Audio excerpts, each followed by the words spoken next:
Good evening, everybody, and welcome to A Bard's Stories. Have been recruited by the Star League to defend the frontier against Zur and the Kodan Armada. Let me set the stage for everybody. The year is 1984.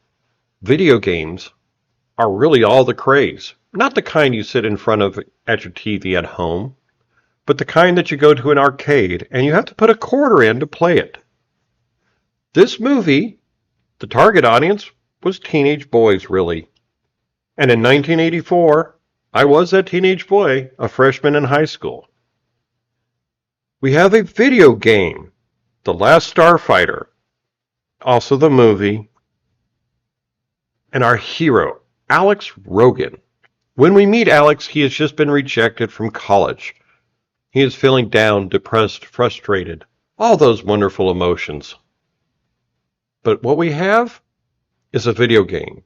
You see, Alex lives in a trailer park, someplace in California. From what I can tell, it looks like the outside of LA. And that game is all they have. Alex plays this game, and he becomes great at it.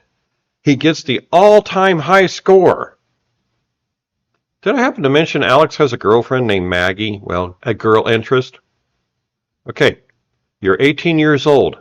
You have a video game or you have a girl. You decide.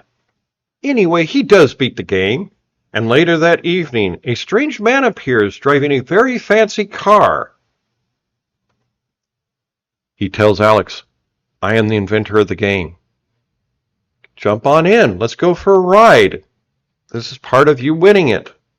Ladies and gentlemen, boys and girls, young children, do not get in a car with a strange man, even if it is a DeLorean, unless, of course, it is a certain doctor.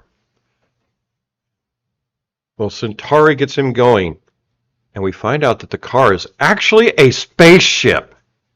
And they go up into space, and Centauri takes him to Rylos. There Alex realizes that the game was actually based on reality, for he sees gun stars. So Alex has been kidnapped. He's on Rylos. He's not happy, but he does learn that he has been brought there to defend the frontier against Zur and the Kodan Armada. What is the frontier? Those of you that are Star Trek fans would, well, you would look at it as a tachyon field only as a force shield. Bunch of little generators in space on a grid that, protect the planets. Alex meets his pilot, a reptilian humanoid, Grig. Why was everything in the 80s reptilian? Just putting that out there.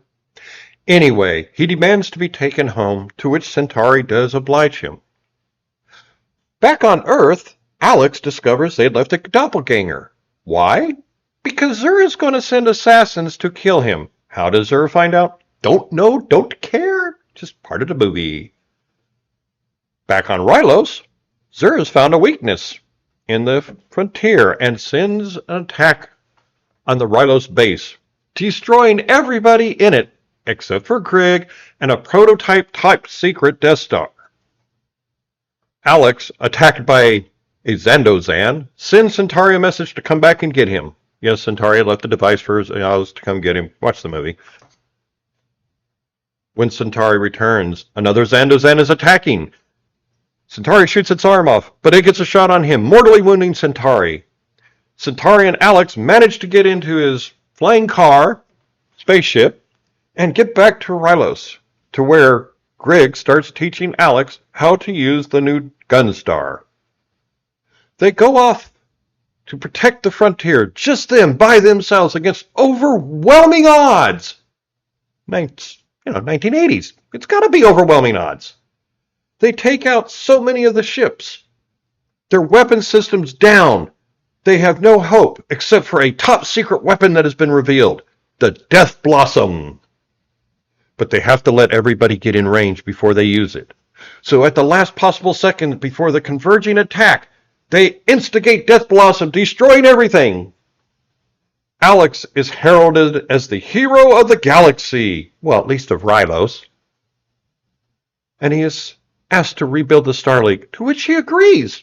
Imagine that. But first, he must go back and ask Maggie to come, his girlfriend. When they land, Greg explains to everybody that Alex is the savior of the universe. Had to throw that one in there. Yeah, I hear the theme song, don't you? Anyways, Maggie agrees.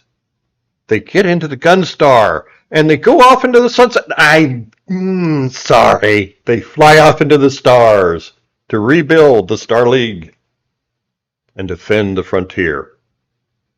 Okay, everybody, I'm having some fun with this one. It's 1980s at its best. It's campy. It's a B movie.